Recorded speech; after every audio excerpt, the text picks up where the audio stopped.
আসসালামু আলাইকুম। আশা করি তোমরা সবাই ভালো আছো। আজকে আর একটা নতুন অধ্যায় নিয়ে তোমাদের সাথে হাজির হয়ে গেলাম। তোমরা দেখতেই পাচ্ছ, আজকে আমরা কথা বলবো তরঙ্গ ও শব্দ এই অধ্যায়টি নিয়ে। অর্থাৎ এসএসসি বা নবম দশম শ্রেণীর যে পদার্থবিজ্ঞান বই রয়েছে সেখানকার সপ্তম অধ্যায়ে এই তরঙ্গ ও শব্দ এই অধ্যায়টি নিয়ে আজকে আমরা কথা বলবো। তো বরাবর আগের মতোই আমরা দেখে নেব এই অধ্যায়ে কোন বিষয়গুলো আমাদেরকে বিস্তারিত জানতে হবে। তো দেখতেই পাচ্ছ, শুরুতেই রয়েছে সরল স্পন্দন গতি বা সিম্পল হারমোনিক মোশন। এরপরে দেখো তরঙ্গ, অর্থাৎ এই তরঙ্গ জিনিসটা, এই যে আমরা শব্দ ও তরঙ্গ বা তরঙ্গ শব্দ, এখানকার তরঙ্গ এই জিনিসটাকে আমরা স্পেসিফিকভাবে জানবো। তার মধ্যে বেশ কিছু বিষয় রয়েছে যে তোমাদের বই স্পেশালি যান্ত্রিক তরঙ্গ, সেই জিনিসটি নিয়ে আমরা ব্যাখ্যা করব। তার মধ্যে আবার দুটো টাইপ রয়েছে, অনুদৈর্ঘ্য আর অনুপ্রস্থ তরঙ্গ। এরপরে আমরা তরঙ্গের বৈশিষ্ট্য নিয়ে আলোচনা করব। তারপরে তরঙ্গ সংশ্লিষ্ট বিশেষ কিছু রাশি রয়েছে যেখানে সূত্র চলে আসবে, তোমাদের ম্যাথ করতে সেই বিষয়গুলো অনেক বেশি কাজে দেবে। এরপরে দেখতে পাচ্ছ আমরা শব্দ তরঙ্গ, তরঙ্গের আরেকটা স্পেশাল একটা পার্ট, যেহেতু শব্দ নিয়ে আলোচনা করব, সো অধ্যায়ের নাম, সেজন্য আমরা শব্দ তরঙ্গ নিয়ে কথা বলবো। তার ভেতরে বেশ কিছু পয়েন্ট রয়েছে, যেমন মেয়েদের গলার স্বর বা বাচ্চাদের কেন চিকন হয়, এবং স্কুলের ঘন্টা, গিটার, সুরশলাকার বাজালে কিভাবে শব্দ তৈরি হয়, মাধ্যমের প্রয়োজন কিভাবে হয় শব্দের ক্ষেত্রে বা হয় কিনা আদৌ। এরপরে দেখো আমরা কতটুকু বা শব্দের কম্পন বা কি হলে আমরা শব্দ শুনতে পাবো, আর কতটুকু বা কি সীমাবদ্ধ থাকলে আমরা শব্দ শুনতে পাবো না। এরপরে দেখো আমরা এই শব্দ তরঙ্গের স্পেশাল কিছু বৈশিষ্ট্য নিয়ে আলোচনা করব। তারপর আমরা প্রতিধ্বনি, যেটা থেকে ম্যাথ তোমাদের সব থেকে বেশি আসে এই অধ্যায় থেকে যদি আসে, সো এই জিনিসটা তোমাদেরকে অনেক বেশি জানতে হবে ভালো করে এই বিষয়টা। এরপরে দেখো শব্দের ব্যবহার, যেমন বিভিন্ন খনি থেকে ধাতু বা কোথায় কোনো খনিজ আছে কিনা আদৌ মাটির গভীরে, সেই বিষয়গুলো আমরা এই প্রতিধ্বনির সাহায্যে নির্ণয় করি। তো আমরা সেই বিষয় শব্দের ব্যবহার রয়েছে সেগুলো আমরা সেখানেই দেখব। এরপরে দেখো আমরা কি করব, সুরযুক্ত শব্দ, আমাদের যে বিভিন্ন ধরনের সুরেলা বা কণ্ঠের গান, আমরা এই সুরেলা শব্দগুলো নিয়ে আলোচনা করব। এবং সবশেষে আমরা আলোচনা করব শব্দ দূষণ নিয়ে। তো চলো কথা না বাড়িয়ে একে একে শুরু করা যাক। তো শুরুতে আমরা কি করব, সরল স্পন্দন গতি অথবা সিম্পল হারমোনিক মোশন এই জিনিসটা নিয়ে আলোচনা করব। তো চলো, তো ফার্স্ট আমরা কি করব, এখানে একটু লিখে নিই, সরল স্পন্দন গতি, সরল স্পন্দন গতি, সরল স্পন্দন গতি অথবা এটাকে কি বলা হয়, সিম্পল হারমোনিক মোশন। তো দেখো এই সরল স্পন্দন গতি, ফার্স্ট তোমাকে বুঝতে হবে এই জিনিসটা কি। দেখো তোমাদের বইয়ে বেশ কিছু ব্যাখ্যা আছে, আমরা এর বাইরে গিয়ে বেশ কিছু ব্যাখ্যা দিয়ে এই জিনিসটাকে একদম ক্লিয়ার করে বোঝার চেষ্টা করব। তো দেখো এটাকে সাধারণত একটা কি বলা হয়, পর্যায়বৃত্ত গতি বলা হয়। খুব ভালোভাবে খেয়াল করো, পর্যায়বৃত্ত গতি। তো তোমরা যারা এই ফিজিক্স বইয়ের দ্বিতীয় অধ্যায় অর্থাৎ গতি অধ্যায় নিয়ে যখন পড়ে এসেছো, দ্বিতীয় বা তৃতীয় অধ্যায়ে, তো সেখানে কিন্তু এই পর্যায়বৃত্ত গতি এই জিনিসটাকে খুব ভালোভাবে ব্যাখ্যা করা হয়েছে। তো সেখানে আমরা জানি পর্যায়বৃত্ত গতি হচ্ছে এমন একটা গতি যারা নির্দিষ্ট সময় একটা দিকে চলবে, কি করবে, একটা নির্দিষ্ট সময় ধরে চলবে এবং নির্দিষ্ট সময় পর একটা বিন্দুকে অতিক্রম করবে। তো এইটা ছিল পর্যায়বৃত্ত গতির একটা বৈশিষ্ট্য। তার মানে সরল স্পন্দন গতি বা সিম্পল হারমোনিক মোশন, এইটা অবশ্যই একটা নির্দিষ্ট সময় ধরে একটা নির্দিষ্ট বিন্দুকে একটা নির্দিষ্ট সময় পর অতিক্রম করবে। এবং সরল স্পন্দন গতি হবার আর একটা বৈশিষ্ট্য হচ্ছে এরা নির্দিষ্ট কি হবে, নির্দিষ্ট বিন্দু অভিমুখী হবে, বিন্দু অভিমুখী। খুব ভালোভাবে খেয়াল করো, বিন্দু অভিমুখী হবে। এই নির্দিষ্ট বিন্দু অভিমুখী এই জিনিসটা কি, এই জিনিসটাকে আসলে তোমাদের বইয়ে বলা হয়েছে সাম্য অবস্থা, অর্থাৎ সাম্য অবস্থা বলা হবে। যেমন আমি আরো খুব সহজে যদি তোমাদেরকে উদাহরণ দিই, তাহলে তোমরা দুইটা উদাহরণের কথা চিন্তা করতে পারো। এক কি করতে পারো, স্প্রিং এর কথা চিন্তা করতে পারো। আর একটা কি করতে পারো, মনে করো কি করতে পারো, একটা সুন্দর করে সরল দোলকের কথা চিন্তা করতে পারো। খুব ভালোভাবে খেয়াল করো, এই দুইটা উদাহরণের কথা চিন্তা করো। সাম্য অবস্থাটা আসলে কি, আমি এক্সাক্ট সেই জিনিসটা বোঝানোর জন্য তোমাদেরকে এই দুইটা উদাহরণ দিলাম। তাহলে দেখো এই স্প্রিংয়ে কি হয়, স্প্রিংয়ে তুমি যদি একটা ভর ঝুলিয়ে দাও, এটা কিন্তু একটা নির্দিষ্ট বিন্দু পর্যন্ত এসে নেমে যাবে। এই নেমে আসা পর তুমি যদি এটার যে একটা স্বাভাবিক ধারণ ক্ষমতা আছে ততটুকু সে কী করবে, ঝুলে আসবে।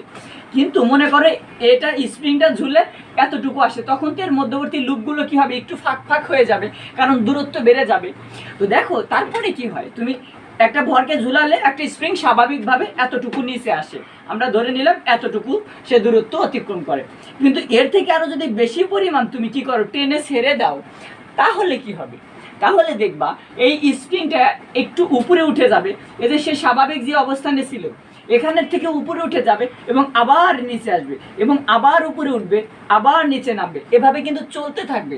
কিন্তু সবারই মাঝখানের উদ্দেশ্য পয়েন্ট হবে এই যে এইটা আগে যে অবস্থায় ছিল সেটা। তার মানে সে এখান থেকে উঠে এখানে যাবে, এখানে যাবার পরে তার বেগ হবে সর্বোচ্চ, তাই এর বেগ হবে এখানে কি সর্বনিম্ন, ত্বরণ থাকবে সর্বোচ্চ, যে কারণে সে আবার বিপরীত দিকে ছুটে চলবে এবং একটা পয়েন্টে যাওয়ার পরে বেগ আবার সর্বনিম্ন v=0 হয়ে যাবে। কিন্তু মানে কি হবে, এখানে বেগ 0 হবে, ত্বরণ থাকবে সর্বোচ্চ, যে কারণে সে কি করবে, এই দিকে আবার বিপরীত দিকে ছুটে আসবে এবং এখানে আসার পরে কি হবে, ত্বরণ এখানে দেখো খেয়াল করো, বেগ হবে 0, তার মানে বেগ হবে এখানে কি হবে, বেগ এখানে এই মাথায় ছিল বেগ 0, তার মানে এখানে বেগ থাকে সর্বোচ্চ, মানে ম্যাক্সিমাম থাকবে, সরি, তো এখানে বেগ হবে ম্যাক্সিমাম এবং ত্বরণটা হবে 0, যে কারণে সে আবার এই বিপরীত দিকে ছুটে চলবে। এটা বুঝতে যদি প্রবলেম হয়, সরল দোলক দিয়ে তোমাদের আরো সুন্দরভাবে এটা বোঝানো যায়। সেটা হচ্ছে একটা সরল দোলক, এটা কি রকম হতে পারে, একটা তুমি ঘড়ির পেন্ডুলামের কথা চিন্তা করতে পারো। দেখবে কি করবে, একটা ঘড়ির মধ্যে এরকম সুন্দর করে একটা কাঁটা ঝুলানো থাকে যেটা এদিকে দিক ঘোরে, সেটাকে পেন্ডুলাম বলা হয়, এই সরল দোলকের মতো। তো তুমি এই সরল দোলকটাকে একটা সুতার সাহায্যে বেঁধে একটা এইরকম করে যদি টান দিয়ে ছেড়ে দাও, যেমন তুমি দোলনা ঝুলু খেলো তো সবাই, বা দোলনা, সেই দোলনাটাকেই মনে করো সরল দোলক, একদম স্ট্যান্ডার্ড উদাহরণ। তো এটাকে কি করো, একদিক টেনে ছেড়ে দিলে সে যত দূর টেনে তুলে ছেড়ে দিয়েছো, সে এই পয়েন্টে এসে আবার ঠিক এই পাশে ততটুকুই উঠবে, মানে এই পাশে তুমি যতটুকু উপরে তুলেছিলে এই পাশে ঠিক ততটুকু উপরেই উঠবে এবং ওঠার পরে আবার সে দেখবে এইখানে এসে আবার এই দিকে যাবে এবং পরের বার একটু কমে যাবে, কিন্তু এইখান থেকে আবার আসার পরে এই পাশে যতটুকু উঠেছে সে এই পাশে ততটুকুই উঠবে। অর্থাৎ তুমি প্রথম যেদিকে টেনে যত দূরে তুলবে পরের বার ঠিক তত উপরেই উঠবে এবং কমতে হলে এই পাশ থেকে কমবে না, সে এই পাশ থেকেই কি করবে, তার যে বেগটা কমা শুরু করবে। তার মানে দেখো বিষয়টা কেমন হচ্ছে, এইখানে যাওয়ার পর আর যাচ্ছে না কেন, কারণ এইখানে যাওয়ার পর ভিটা কি হয়ে যাচ্ছে 0, আর ত্বরণ এ হচ্ছে ম্যাক্সিমাম থাকে এই জায়গায় ত্বরণ হচ্ছে ম্যাক্সিমাম মানে সর্বোচ্চ থাকে, যে কারণে সেই জিনিসটা আবার বিপরীত দিকে আসার পরে এই পয়েন্টে যখন আসে তখন ত্বরণ এ সমান হয়ে যায় 0, কিন্তু v= বেগ থাকে ম্যাক্সিমাম, যে কারণে এ আবার বিপরীত দিকে চলে। বিপরীত দিকে যাওয়ার পরে এখানে এসে আবার সেম ঘটনা ঘটে, v হয়ে যায় 0, যে কারণে সে আর যেতে পারে না, ত্বরণ আবার কি হয়ে যায়, এই জায়গা ম্যাক্সিমাম থাকে, যে কারণে আবার পিছনের দিকে টান পরে বিপরীত দিকে আসে। তার মানে এখান থেকে দেখো তুমি আরও বেশ কিছু, তো দেখো আমি এখানে কেন এসেছিলাম, সাম্য অবস্থা, এই যে একটা পয়েন্ট পাচ্ছ, সবার কেন্দ্র এখানে আসবে, আবার ঘুরে এখানে আসবে, এখান থেকেই সেরা তারা বিভিন্ন দিকে যাবে এবং কত দূরে যাবে এখান থেকেই নির্ণীত হবে, সেই জিনিসটাকে বলা হচ্ছে সাম্যবিন্দু। অর্থাৎ সবাই একটা পয়েন্টে এসে ব্যালেন্স করার চেষ্টা করবে এবং সবশেষে দেখবে দোলনাটা যখন থেমে যাবে এই পয়েন্টে এসেই থেমে যাবে। এই স্প্রিংটা ঝোলা যখন বন্ধ হবে তখন দেখবে যদি ভর থাকে তাহলে ভরের জন্য যেখানে ঝোলানোর পরে সাম্য অবস্থা ছিল সেখানে এসে থেমে যাবে। তো এই বিন্দুটাকে বলা হচ্ছে সাম্য অবস্থা বা বিন্দু অভিমুখী, সেই বিন্দুটা হচ্ছে এই বিন্দু।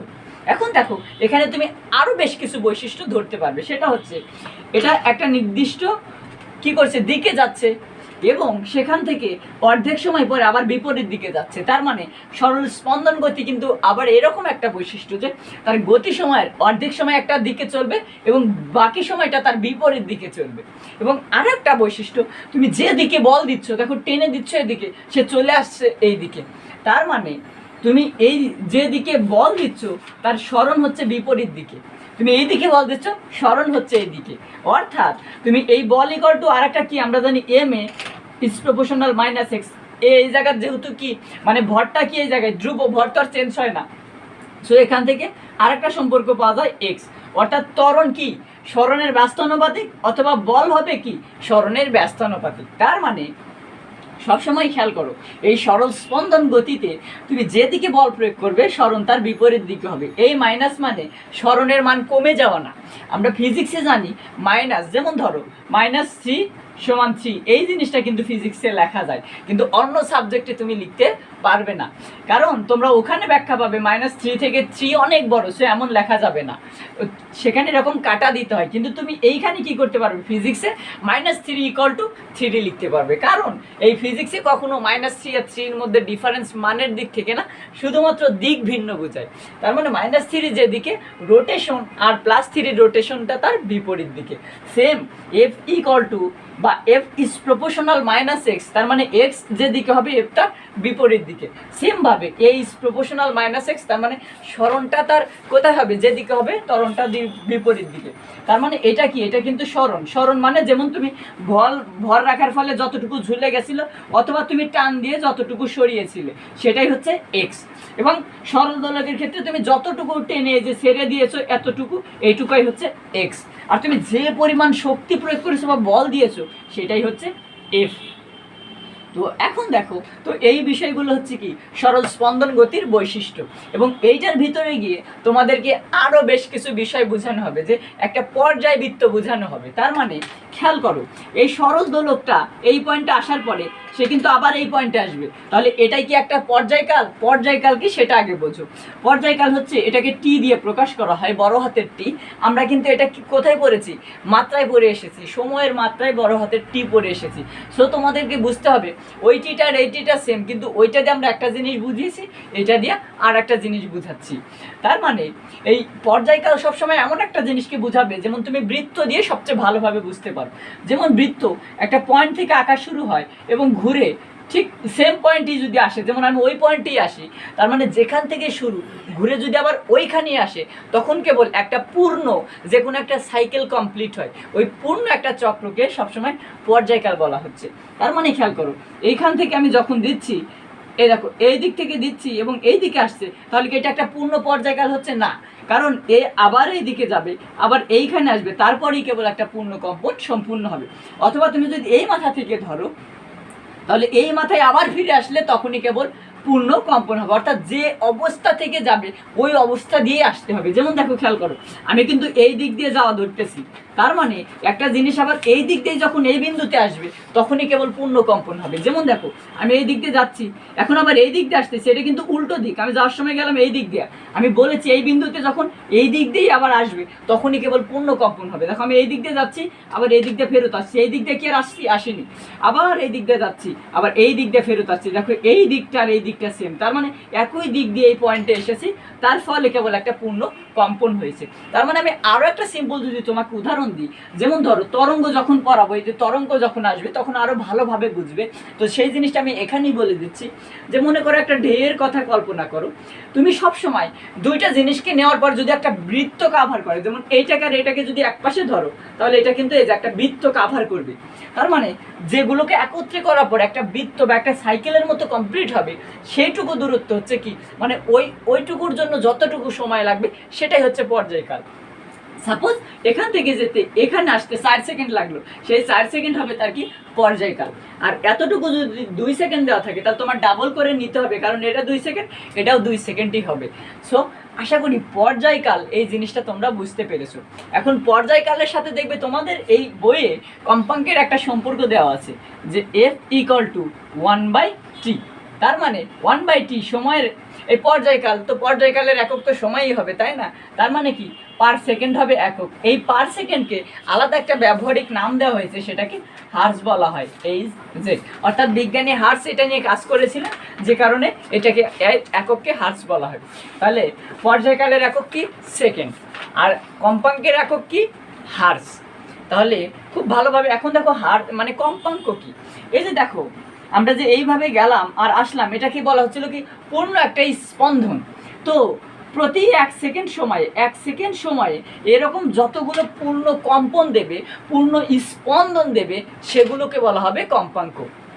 যেমন 1 সেকেন্ডে যতগুলো এরকম বৃত্ত তৈরি হবে, অথবা এতটুকু করে কি করবে, আরো ধরো দূরে নিয়ে যাও, এত মনে করো এতটুকু যদি 1 সেকেন্ডে হয়, তাহলে এখানে কয়টা কম্পন হয়েছে, 2টা। এগুলোকেই বলা হবে কম্পাঙ্ক। অর্থাৎ প্রতি 1 সেকেন্ডে কোন একটা তরঙ্গ, অবশ্যই কি তরঙ্গ হতে হবে, সরল স্পন্দন গতি, এটা কি অবশ্যই এক ধরনের তরঙ্গ। আমরা এই স্প্রিং, সরল দোলক, এই যে কি বলতেছি, সুরশলাকার যা বলতেছি, সব কিন্তু কি তরঙ্গ। তার মানে তো কি হচ্ছে, এইগুলোই তরঙ্গগুলো 1 সেকেন্ডে ঠিক যতগুলো পূর্ণ স্পন্দন বা কম্পন সম্পূর্ণ করবে, সেটা কি বলা হবে, কম্পাঙ্ক। দেখো তোমাদের পদার্থবিজ্ঞান বই বা পদার্থ বোঝার জন্য সব থেকে যতগুলো রাশি মানে ভালোভাবে জানা দরকার, তার মধ্যে খুবই গুরুত্বপূর্ণ একটা হচ্ছে এই তরঙ্গ। তোমাদেরকে তরঙ্গ সম্বন্ধে অনেক ভালো ধারণা থাকতে হবে। তো দেখো, আমরা কিন্তু সরল স্পন্দন গতির এই F is proportional - x এই জিনিসটা বুঝে গেছি। তারপরে দেখবে এই পার্টের ভেতরেই তোমাদের বইয়ে আরো 2টা সুন্দর সূত্র দেওয়া আছে, যে আসলে সরল স্পন্দন গতি যে ভরের উপরে নির্ভর করে কি করে না। যেমন ধরো স্থিতিস্থাপক সীমার মধ্যে যদি ধরি, যেমন স্প্রিং এর ক্ষেত্রে আমরা স্থিতিস্থাপক সীমাকে সেটা কিন্তু খুব ভালো করে জানি। যেমন তুমি যদি কি করো, তুমি যদি তোমার বইয়ের কাজ শক্তি ক্ষমতার অধ্যায়টা পড়ো, সেখানে এই জিনিসটা আরো বিস্তারিত বলা হয়েছে, তোমরা চাইলে সেই ভিডিওটা দেখে আসতে পারো। তো সেই সরল স্পন্দন গতিটা স্থিতিস্থাপক সীমার মধ্যে দেখো কেমন করা আছে, তোমাদের বই বলা আছে টি ইজ প্রপোর্শনাল টু প্রায় √k/m। তার মানে এই কেটাকে বলা হচ্ছে স্প্রিং ধ্রুবক। আমরা সবাই জানি স্প্রিং ধ্রুবক, স্প্রিং ধ্রুবক, আর এমটা হচ্ছে ভর। অর্থাৎ ওই যে আমরা কি করেছিলাম, স্প্রিং এর মাথায় যে একটা ভর ঝুলিয়ে দিয়েছিলাম, সেই ভরটাই হচ্ছে এম। এবং 2π তো সবসময় ধ্রুবক, এটা আমরা জানি। আর টিটা হচ্ছে টানা বল। এটা কি হচ্ছে, টানা বল। টানা বল মানে কি, আমরা এই স্প্রিংটাকে টেনে ছেড়ে দিচ্ছি। তো স্প্রিংটাকে টানার জন্য আমাদের কি লাগছে, একটা বল লাগছে, সেই টানা বলটার মান হচ্ছে টি। অথবা আমরা যখন কি করেছি, সরল দোলককে ঝুলিয়ে এভাবে টেনে দিয়েছি, বা একজন ঝুলুকে এভাবে টেনে ছেড়ে দিয়েছি, সেই টান যে দিয়েছি সেই টানা বলটাই হচ্ছে টি। মানে টেনশন থেকে এই টিটা নেওয়া হয়েছে। তো খেয়াল করো তাহলে, এইখানে খুব ভালোভাবে খেয়াল রাখো, স্থিতিস্থাপক সীমার ভেতরে, স্থিতিস্থাপক সীমার ভেতরে তোমার স্প্রিং এর এই যে আমরা কি করি টানা বলটা, সেটা কিন্তু ভরের সাথে রিলেটেড। কিন্তু এইটাকে যখন তুমি কি করবে, স্থিতিস্থাপক সীমার বাইরে যাবে এবং আমাদের বাস্তব জগতের সাথে মানে রিয়ালিটির সাথে তুমি ম্যাচ করবে, যেমন তুমি সরল দোলকের ক্ষেত্রে যাবে, যে সরল দোলকটা ঝুলিয়েছো, সেখানে এই টানা বলটাকে দেখবে তোমাদের বই খুব সুন্দর করে 2π√L/g এটার সাথে মানে কি করা হয়েছে, এইটার সাথে তুলনা করা হয়েছে। তাহলে এখানে কি ভর আছে না, তার মানে সরল দোলকের যে তোমার স্পন্দন গতি রয়েছে বা এই টানা বল, আমরা তখন কি দেখেছিলাম, F is proportional - x। তো এই এফটাও এক ধরনের বল ছিল, এই টিটাও কি এক ধরনের বল। তো এই বলটা তখন ভরের উপর নির্ভর করে না। হ্যাঁ, বাস্তবে তুমি একটা ছোট ভরকে এরকম টেনে ছেড়ে দিলে বা পেন্ডুলিয়ামের সাথে লাগিয়ে, সেখানে যতগুলো কম্পন তৈরি হবে, ঠিক অনেক বড় একটা ভর ঝুলিয়ে যদি তুমি ছেড়ে দাও, ঠিক সেম সাইজের কম্পনই তৈরি হবে তোমাকে, তবে ওই একই উচ্চতায় এরকম করে তুলে দিতে হবে। এরটা হচ্ছে কি সুতার দৈর্ঘ্য, এটা হচ্ছে সুতার দৈর্ঘ্য। খুব ভালোভাবে তোমাকে খেয়াল রাখতে হবে সুতার দৈর্ঘ্য। তার মানে তুমি যে এই যে এখানে একটা সুতা দিয়ে বেঁধে রেখেছিলে, অথবা এই এখানে ধরো এই যে সুতাটা যেটার সাহায্যে তোমার এই ভরটা ঝুলানো আছে বা দোলনাটা ঝুলানো আছে, সেই সুতার দৈর্ঘ্যটাই হচ্ছে এল। আর জি হচ্ছে অভিকর্ষ ত্বরণ, আমরা সবাই জানি। আর টি তো টানা বল, 2π তো ধ্রুবক। তাহলে এখান থেকে যদি ম্যাথ আসে তোমরা অবশ্যই পারবে আশা করি।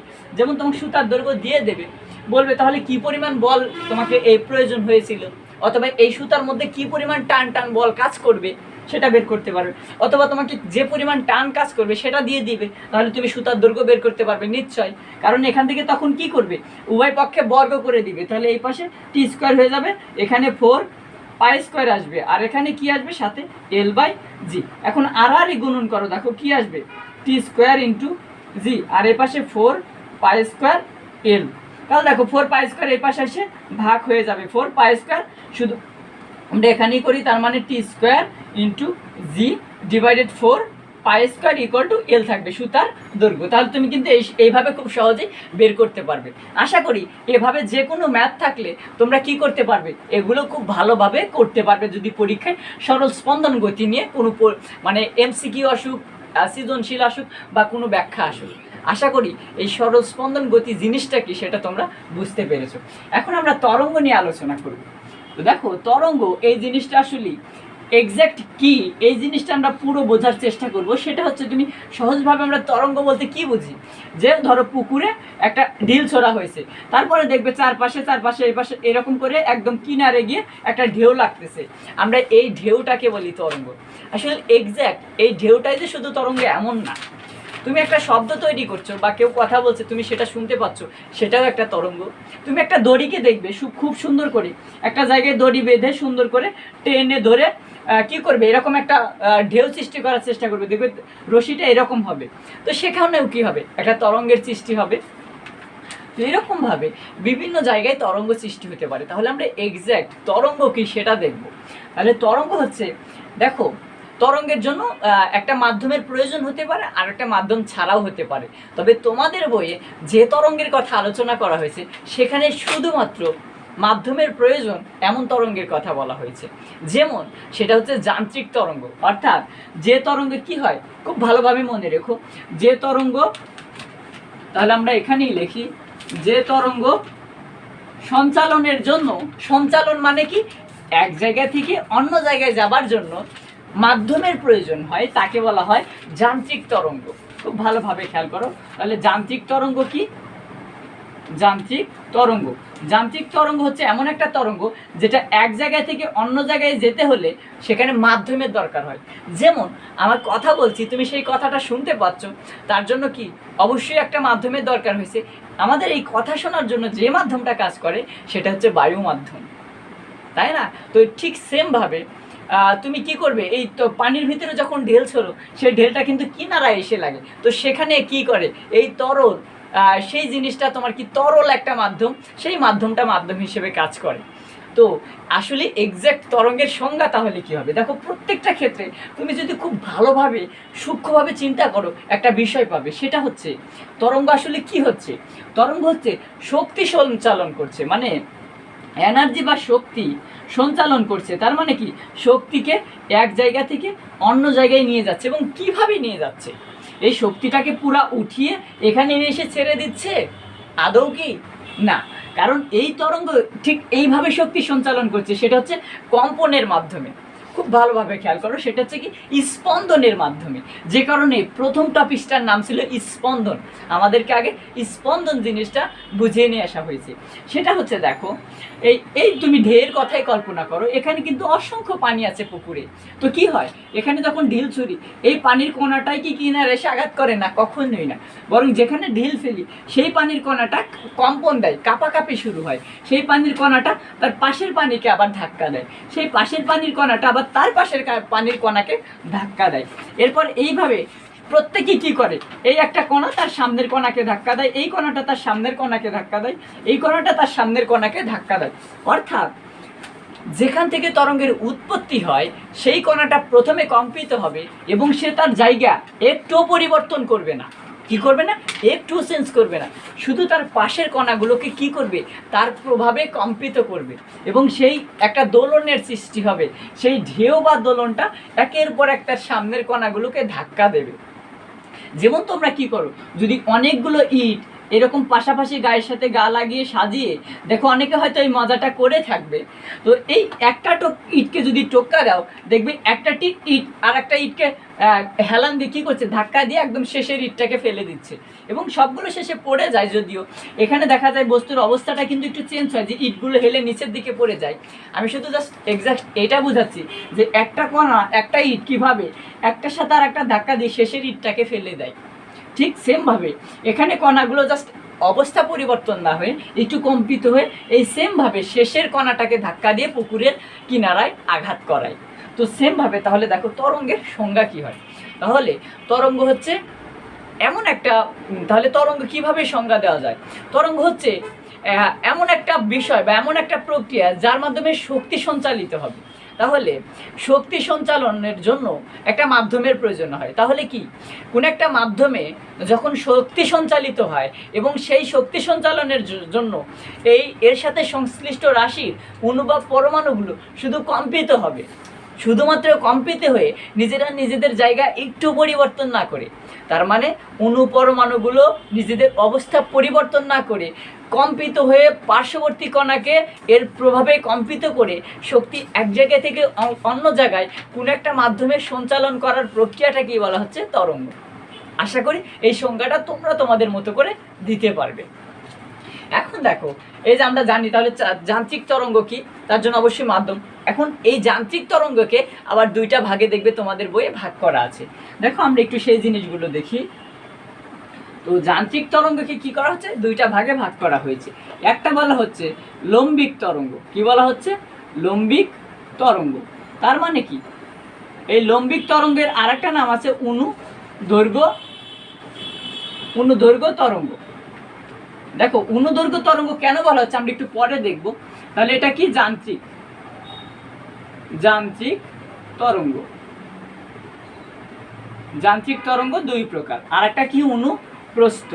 খুব ভালোভাবে খেয়াল করো, অনুপ্রস্থ তরঙ্গ অথবা কি বলা হচ্ছে, দেখো আর তরঙ্গ। এটাকে কি বলা হবে? আর তরঙ্গ। দেখো আমরা এখন দেখব যে আসলে লম্বিক তরঙ্গটা কেন অনুদৈর্ঘ্য তরঙ্গ, আর তরঙ্গটা কেন অনুপ্রস্থ তরঙ্গ, অথবা এই কোন তরঙ্গটা কি। খুব ভালোভাবে খেয়াল করো, আমরা ফার্স্ট এটা নিয়ে আলোচনা করব। দেখো তোমরা কি করবে, তোমরা যখন শব্দ বা স্প্রিংটাকে ঝুলে টেনে ছেড়ে দিয়েছো, তোমরা শব্দের কথা না চিন্তা করে স্প্রিংটা চিন্তা করো, কারণ এই জিনিসটা তোমাদেরকে অনেক সহজে হেল্প দেবে। সেটা হচ্ছে, দেখো একটা স্প্রিংকে কি করেছিলে, টেনে নিচের দিকে ধরে ছেড়ে দিয়েছিলে, যেটা উপরে নিচে উঠছিল, তাই না? এটা কি হয়েছিল? উপরে নিচে উঠেছিল। আসলে আদৌ কি এখানে এরকম হয়? মানে দেখো তাহলে বিষয়টা কেমন হচ্ছে, এই দিকে কিন্তু তার দিকটা, মানে তার লম্বিক দিকটা লম্ব বরাবর হচ্ছে। এটা কি? একদম লম্ব বরাবর, এজন্য এটাকে লম্বিক তরঙ্গ বলা হয়। এখন এটাকে অনুদৈর্ঘ্য কেন বলা হয়, সেটা হচ্ছে, দেখো তুমি এরকম একটা দৈর্ঘ্য মনে করো। আমরা কি করি, যেদিকে লম্বা থাকে অনেক প্রশস্ত সেই জায়গাটাকে দৈর্ঘ্য বলি, এবং যেদিকে কম থাকে সেটাকে প্রস্থ বলি। এখন দেখো তাহলে এই স্প্রিং এর ক্ষেত্রে লম্ব কোনটা হবে? এই উপরের দিকেই হবে দৈর্ঘ্যটা, কারণ এটাই তার বড় দিক, আর আশেপাশে যেগুলো সেগুলো হবে প্রস্থ। এখন দেখো তরঙ্গের কণাগুলো যদি খেয়াল করো, কি হয়, এই সামনে পেছনে, তার মানে কি খেয়াল করো খুব ভালোভাবে। এইদিকে কি তরঙ্গের দিক, এখন দিকটা হচ্ছে এই দিকে। তাহলে এই তরঙ্গের দিকের সাথে কণাগুলো যদি কি করে, এই দৈর্ঘ্য বরাবর, অর্থাৎ এই একটা তরঙ্গের ধরো কম্পন, সেটা একবার সামনে যাচ্ছে আর একবার পেছনে আসছে। খুব ভালোভাবে খেয়াল করো, তরঙ্গের সাথে যে কণাগুলো সম্পর্কিত সেই কণাগুলো তো কম্পিত হবে অবশ্যই। সেই কম্পিত কণাগুলো যদি একবার সামনে যায় একবার পেছনে আসে, অর্থাৎ কোথায় যাবে? সামনে এবং পেছনে। যদি সামনে পেছনে যায় তার মানে দৈর্ঘ্য বরাবর অথবা তরঙ্গের দিকের সাথে এটাকে কি বলা যায়? সমান্তরাল বলা যায়। যদি সমান্তরালভাবে সামনে পেছনে যায় বা তরঙ্গের দিকে যদি কণাগুলো কি হয়? সঞ্চালিত হয়, তখন সেই তরঙ্গকে বলা হচ্ছে অনুদৈর্ঘ্য তরঙ্গ। যেটা তোমরা স্প্রিংয়ের যদি এটাকে দৈর্ঘ্য ধরো তাহলে খুব ভালোভাবে বুঝতে পারবে। তাহলে শব্দ আর স্প্রিংয়ের তরঙ্গটা হচ্ছে অনুদৈর্ঘ্য তরঙ্গ। পরীক্ষায় আসতে পারে যে দৈর্ঘ্য বরাবর বা তরঙ্গের কণাগুলোর যে দিকে, সেই দিকের সাথে সমান্তরালভাবে যদি কণাগুলো কম্পিত হয় বা সঞ্চালিত হয়, তখন সেই তরঙ্গকে কি বলা হয়, অথবা অনুদৈর্ঘ্য তরঙ্গ কাকে বলে। তোমরা বলবে যে তরঙ্গের দিকের সাথে বা তরঙ্গায়িত কণার দিকের সাথে যদি সমান্তরালে অথবা সামনে পিছনে কণাগুলো কম্পিত হয় এবং তার ফলে যে তরঙ্গের সৃষ্টি হয় তাকে অনুদৈর্ঘ্য তরঙ্গ। তাহলে অনুপ্রস্থ বা আর, আশা করি সেটা সহজেই বুঝতে পেরেছো, সেটা এর উল্টো হবে। অর্থাৎ এই বরাবর যেহেতু প্রস্থ, এখন কণাগুলো কি হবে? এই দিকে না গিয়ে উপরে আর নিচে উঠবে, অর্থাৎ কি হবে? উপরে নিচে উঠবে। তো এই কণাগুলো কি হবে? এদের দিক একটা উপরে হবে আর একটা নিচে হবে। তাহলে যখন কি হবে, তোমার এই তরঙ্গের দিকটা বা তরঙ্গ না, এক্স্যাক্ট তরঙ্গের সাথে যে রিলেটেড অণু বা পরমাণুগুলোর যে কম্পন রয়েছে সেটা একবার উপরে উঠবে একবার নিচে নামবে, একবার উপরে উঠবে একবার নিচে নামবে, তো সেটাকে তখন বলা হবে আর তরঙ্গ। আর এটা অবশ্যই প্রস্থ বরাবর অল্প এরিয়ার মধ্যে থাকবে। এটা একদম দিকের সাথে লম্ব বরাবর কি হবে না, সমান্তরাল হবে না, শুধু উপরে নিচে উঠবে। সেজন্য এটাকে অনুপ্রস্থ তরঙ্গ বলা হয়। যেমন আমি এখানে লিখে রেখেছি, তড়িৎচালক শক্তি বা আলো। আমরা যে ঘরে যে বাল্ব জ্বলে যে আলোর সৃষ্টি হয়, অথবা তুমি বর্তনীতে তড়িৎচালক শক্তি দেখো, সে সবগুলোর ভেতরে মূলত এই অনুপ্রস্থিত তরঙ্গের সৃষ্টি হয়। তো এই অনুপ্রস্থ আর অনুদৈর্ঘ্য দুটোর মাধ্যমে কিন্তু শক্তি সামনের দিকে সঞ্চালিত হয়, অর্থাৎ তার অবস্থা পরিবর্তন করতে পারে। তুমি দুইটার একটা কম্বিনেশন একসাথে দেখতে পারবে, সেটা হচ্ছে খুব ভালোভাবে খেয়াল করো। সেটা হচ্ছে তুমি পানির কথা চিন্তা করো। পানির ভিতরে, আমি এটা একটু মুছে দিই, পানির ভেতরে কিন্তু কি হয়, একটা ঢেউয়ের সৃষ্টি হয়। এটা এক্স্যাক্ট একটু ভালো করে অঙ্কন করি। তো এক্স্যাক্ট দেখবে পানির ভেতরে কি হয়, সুন্দর করে ঢেউয়ের সৃষ্টি হয়। তো আমরা এরকম কি দেখি, আমরা ঢেউ দেখতে থাকি। ঢেউ একবার উপরের দিকে ওঠে, আবার কিন্তু নিচেও যায়। আমরা নিচেরটা দেখি না, আমরা শুধু উপরেরটা দেখি, নিচেও কিন্তু ঠিক সেইভাবে যায়। তো এইভাবেই একটা কি হয়, ঢেউয়ের সৃষ্টি হয়। তো দেখো এখানে খেয়াল করো কি হয়, একবার কিন্তু তরঙ্গটা উপরের দিকে উঠতেছে, আবার নিচের দিকে নামতেছে, আবার সামনের দিকে যাচ্ছে। তার মানে সামনে পিছনে যাচ্ছে, আবার উপরে নিচেও উঠতেছে, যে কারণে একটা পুরো এইরকম তরঙ্গের সৃষ্টি হয়। তার মানে আমরা পানিতে যে ঢেউটা দেখি, সেটা একসাথে এই লম্বিক তরঙ্গ আর অনুপ্রস্থ তরঙ্গের যোগফল, অর্থাৎ এই অনুদৈর্ঘ্য আর অনুপ্রস্থ তরঙ্গের একসাথে কম্বিনেশনে তৈরি করা একটা তরঙ্গ হচ্ছে পানির ঢেউ। এখন খেয়াল করো এই পানির ঢেউ, এখন দেখো আমি এখানে আরও বেশ বৈশিষ্ট্য লিখে রেখেছি। তার মধ্যে একটা বৈশিষ্ট্য রয়েছে উপরিপাতন। এই জিনিসটা আমি এখানে একটু ক্লিয়ার করে দিই, বাকি বৈশিষ্ট্যগুলো একটু পরে বলি, কারণ চিত্রটা যেহেতু অঙ্কন করেছি। দেখো উপরিপাতন কি, উপরিপাতন হচ্ছে, মনে করো এই দিক থেকে একটা, এই যে এই ঢেউটা এই দিক থেকে যাচ্ছে, তাহলে এর দিকটা এই দিকে, এবং আর একটা ঢেউ মনে করো এই দিক থেকে আসতেছে, তো এটার দিক হচ্ছে এই দিকে। খেয়াল করো এইটার দিক এই দিকে, এইটার দিক এই দিকে। যখন দুইটা ভিন্ন দিকমুখী, মানে ভিন্ন বিন্দুগামী বা ভিন্ন দিক অভিমুখী দুইটা কি করবে, তরঙ্গ পরস্পর পাশাপাশি এসে আঘাত করবে, একজন আরেকজনের সাথে মিলে যাবে বা একটা আর একটার উপরে উঠে যাবে, তখন সেটাকে বলা হয় উপরিপাতন। যেমন তোমরা নদী বা সমুদ্রের কিনারায় যদি যাও, দেখবে যখন বাতাস হয় অনেক, দেখবে একটা ঢেউ আর একটা ঢেউয়ের সাথে ধাক্কা খেয়ে পানি অনেকটা উপরে উঠে যাচ্ছে। তো ওই অনেকটা উপরে উঠে যায়, সেটাই হচ্ছে উপরিপাতন। তো উপরিপাতন মানে কি সবসময় উপরে উঠবে না, এমন না। খেয়াল করো এখানে চূড়া আর খাঁজ, এই দুইটা জিনিস তোমাদের একটু বোঝা দরকার।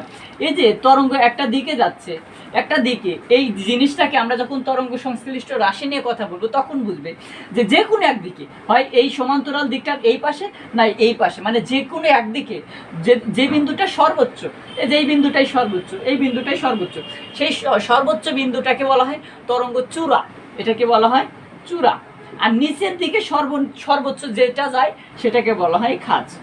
অর্থাৎ চূড়ার খাঁজ কিন্তু সেম, শুধু একটা উপরের দিকে আর একটা নিচের দিকে। তো পানির ক্ষেত্রে যখন উপরিপাতন হয়, খুব খেয়াল করো, যেহেতু দুইটা বিপরীত দিক থেকে আসতেছে, আসার ফলে এটারও দিক উপরের দিকে, এটার দিকও উপরের দিকে, তখন দুইটা মিলিত হবে। তখন কিন্তু সবশেষে কি হবে, অনেক বড় একটা ঢেউয়ের সৃষ্টি হবে, কারণ এও উপরে উঠতেছে, এও উপরে উঠতেছে। তো দুইটাই উপরে যখন মিলিত হবে, মিলিত হয়ে এই দুইটার যোগফলের সমান করে উঁচু আকৃতির ঢেউ হবে। আর যখন মনে করো এইটা হচ্ছে এই দিকে, আর এই ঢেউটা যদি এমন না থেকে ঠিক এরকম নিচের দিকে আসতো, কিন্তু তার দিকও এই দিকে, দিক এই দিকে, দুইটা বিপরীত দিকে, ঠিক আছে, কারণ বিপরীত দিকে দিক না হলে তো আর উপরিপাতন হবে না। কিন্তু ঢেউটার দিক হচ্ছে উপরের দিকে, আর এই ঢেউটার দিক হচ্ছে অর্থাৎ খাঁজের দিকে, একটা চূড়া আর একটা খাঁজ। অর্থাৎ দুইটাই যদি চূড়া হয় তাহলে ঢেউটা বড় হবে, অথবা দুইটাই যদি খাঁজ হয় তাহলে ঢেউটা বড় হবে। এই চূড়া হলে ঢেউটা উপরের দিকে বড় হবে, আর যদি দুইটাই খাঁজ হয় তাহলে নিচের দিকে বড় হবে। তার মানে নিচের দিকে অনেক গভীরে উপরিপাতনটা চলে যাবে, যেটা আমরা দেখতে পাই না। কিন্তু দুইটাই যদি একটা চূড়ার একটা খাঁজ হয়, অথবা একটা খাঁজ আর একটা চূড়া হয়, তখন কি হবে, দুইটা বিপরীত দিক হওয়ার কারণে যখন মিলে যাবে, তখন এ টানবে উপরের দিকে, এ টানবে নিচের দিকে, ফলে দুইটাই কমে এই ঢেউটা একটু অনেক ছোট হয়ে যাবে। এবং যেটার পরিমাণ বড় ছিল, যদি চূড়া বড় হয় তাহলে উপরের দিকে একটু বেঁচে থাকবে, আর যদি খাঁজটা বড় হয় তাহলে নিচের দিকে একটু বেঁচে থাকবে। তো এইভাবে মূলত কি হয়, এইভাবে উপরিপাতন হয়। এবং উপরিপাতনের ফলে একটা তরঙ্গের কি হতে পারে, অনেক বড় আকারের সৃষ্টি হতে পারে এবং একদম ভ্যানিশ হয়ে যেতে পারে, অর্থাৎ ইকুয়ালও হয়ে যেতে পারে, দুইটা সমান হলে, অর্থাৎ সরল রেখার মতো একদম ভ্যানিশ হয়ে যেতে পারে। দেখবে তোমাদের বইয়ে এরকম অনেক বড় একটা দৈর্ঘ্য দেখানো হয়েছে এবং একটা সমান চিহ্ন দিয়ে দেখানো হয়েছে, তার মানে নতুন বড় আকৃতির তরঙ্গ সৃষ্টি হচ্ছে, আর এটা কি হচ্ছে, ধ্বংস হয়ে যাচ্ছে বা ভ্যানিশ হয়ে যাচ্ছে। তো এই ছিল তরঙ্গের বৈশিষ্ট্যের উপরিপাতন একটা। এবং তরঙ্গে প্রতিসরণ ও প্রতিফলনও হয়। যেমন তোমরা এর পরে ঠিক অষ্টম আর নবম অধ্যায়ে দেখতে পাবে আলোর প্রতিফলন আর প্রতিসরণ অধ্যায়। আর আমরা জানি আলো এক প্রকার তরঙ্গ, সো সেখানে প্রতিফলন প্রতিসরণ হচ্ছে, উপরিপাতনও হয়। এবং দেখো তরঙ্গের একটা বৈশিষ্ট্য হচ্ছে তরঙ্গ কী করবে, শুধুমাত্র কম্পিত হবে, অণুগুলো কি করবে না, জায়গা বদল করবে না, মানে তাদের অবস্থা থেকে কখনোই সরে যাবে না। এবং আর একটা বৈশিষ্ট্য, শক্তিকে এক জায়গা থেকে অন্য জায়গায় সঞ্চালিত করবে। এখন এই শক্তিটাকে কিভাবে সঞ্চালিত করবে সেটা হচ্ছে দেখো, ইজ প্রপোর্শনাল এ স্কোয়ার, এ হচ্ছে বিস্তার। তার মানে একটা জায়গা থেকে অন্য জায়গায় কি পরিমাণ শক্তি যাবে সেটা হচ্ছে বিস্তারের বর্গের সমানুপাতিক। যেমন এই যে সর্বোচ্চ যে দূরত্বটা আমি বলেছিলাম চূড়া, সেই বিন্দু থেকে এই তরঙ্গের যে একটা অভিমুখী দিক রয়েছে তাদের মধ্যে কল্পিত যে একটা মাঝামাঝি একটা সমান্তরাল রেখা কল্পনা করা হয়, সেই রেখা থেকে শুরু করে চূড়া পর্যন্ত যে দূরত্ব রয়েছে সেই দূরত্বটাকে বলা হয় বিস্তার। তো এই বিস্তারটা যত বড় হবে, অর্থাৎ এই চূড়াটা যত বড় হবে, এই চূড়া থেকে এই সরলরেখার মধ্যবর্তী দূরত্ব তত বড় হবে। তার মানে দূরত্ব যেহেতু বিস্তারও বড় হবে। সো চূড়া হোক অথবা বিস্তার যত বড় হবে এই শক্তিটা ঠিক তত বড় হবে। তার মানে বিস্তার যত বড় হবে শক্তিও ঠিক তত বেশি হবে। কী হারে হবে, বর্গের সমানুপাতিক। যেমন বিস্তারকে যদি আমি কি করি, দ্বিগুণ করি তাহলে কি পরিমাণ শক্তি যাবে, 4 গুণ হবে, কারণ এইটার বর্গ করতে হবে। আশা করি তোমরা তরঙ্গের সংশ্লিষ্ট যে বৈশিষ্ট্যগুলো রয়েছে সেটা খুব ভালোভাবে বুঝতে পেরেছো। এবং দেখো আমরা আর একটা বিষয় নিয়ে আলোচনা করব, সেটা হচ্ছে শব্দ তরঙ্গ। এখানে দেখো খুব ভালো করে খেয়াল করো, শব্দ তরঙ্গের ভেতরে তোমাদেরকে বেশ কিছু বিষয় রয়েছে। আমাদের আরেকটা বিষয় কিন্তু এখনো বাদ, সেটা হচ্ছে তরঙ্গ সংশ্লিষ্ট কিছু রাশি। তো এই পয়েন্ট আগে একটু আলোচনা করি, তারপরে শব্দ তরঙ্গে আসবো। তো তরঙ্গ সংশ্লিষ্ট কিছু রাশি, এটা তোমাদেরকে অনেক বেশি দরকার, কারণ তোমরা যখন ম্যাথ করবে তখন তোমাদের এই জিনিসটা দরকার হবে।